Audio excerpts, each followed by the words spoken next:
All right, welcome back here on the Field of 68 After Dark. Man, what a finish in Lubbock, Texas at the USA. Final score, Kansas 64, Texas Tech 61.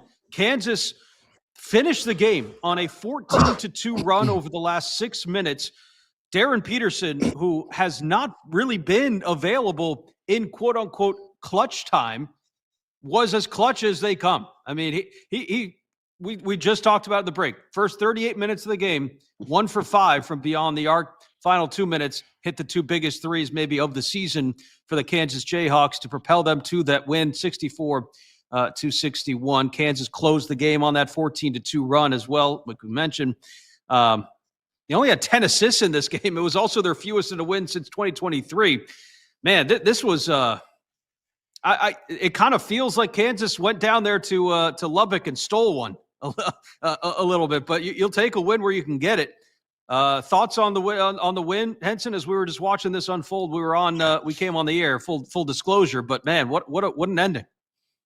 Yeah, I was a little distracted because I'm kind of looking at the corner of my eye, and I'm seeing the game and the score, and I look up and they've got the ball. Wait, it's a turnover, then it's tied, and then I look back and they're up 3 with 10 seconds left. So obviously, Peterson hits a 3. I mean, Texas Tech, they had opportunities. They turned it over. And then shout out to Floyd Badunga. You held JT top of the 518. I don't care what no one says. He was a primary defender. He made it tough on him. Mm-hmm. I think that's the story of the night because it's not like Toppin shooting mid-range jumpers and threes. He was missing bunnies. And I always say being in the post is like rhythm, just like a shooter. If you start missing those bunnies and you got guys flying around, it messes up your rhythm too as a post guy. And I think that's what Kansas did. And I mean, that's the only reason that they won this game.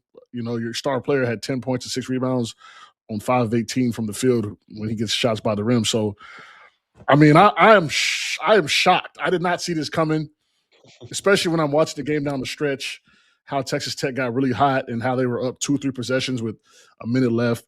But when you have the number 1 player, the number 1 pick in the NBA draft on your side, things like this could happen for you. Justin, thoughts? Oh, man. So many times I feel like on this show, and it's probably repetitive at this point, it's like the statement is made, if you have the best player on the floor, more than likely you're going to win the game. And that was the story tonight, right? Obviously, Floyd Badunga, unbelievable job on JT Toppin. Other guys really stepping up. Melvin Council played really well. Trey White had some really timely buckets. But they had the best player on the floor, right? He struggled all night. I think this was the first game up until those last 2 threes. This was really the first game that I saw Darryn Peterson rushed and not, playing at the same pace that he always plays at, right? In the first half, he was trying, in my opinion, he was trying to draw fouls a little too much. They were playing really physical against him.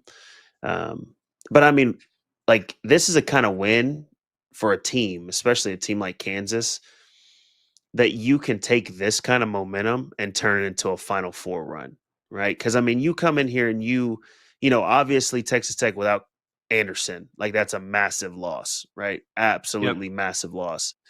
But still, you go into Texas Tech, you go into Lubbock, that kind of environment, and you come out with a win like that, ending the game on, 8-0 run.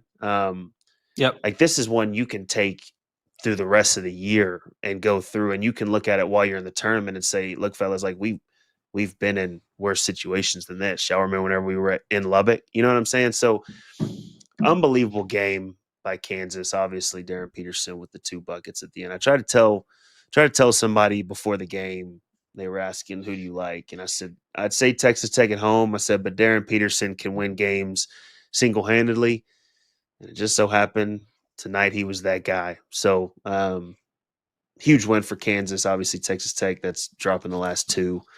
Kind of go back to the drawing board, hopefully get your point guard back and see what happens from there. Yeah, it's not easy when you're JT Toppin picked up those 2 early fouls too. You're playing with one hand tied behind your back already. not having Christian Anderson, who was out with illness tonight. Saw him warming up before the second half started. Thought he might get in the game, but that obviously didn't happen. So we'll get to the Texas Tech side of things. But I was listening to our guy Rob Doster talk about this on the show. Maybe it was Saturday. Like this is, we got to start having the Bill Self Coach of the Year conversation. I think this is six straight for Kansas with everything that's been going on. Sure, you maybe have the number one overall pick on your team. That doesn't hurt, but he hasn't been available for most of the second halves of your games. So, Henson, what are we to make of Kansas right now? Having won 6 straight now with back-to-back wins over BYU at home, now on the road at Texas Tech, heading into the back half of the season at 17-5. I mean, Justin said it.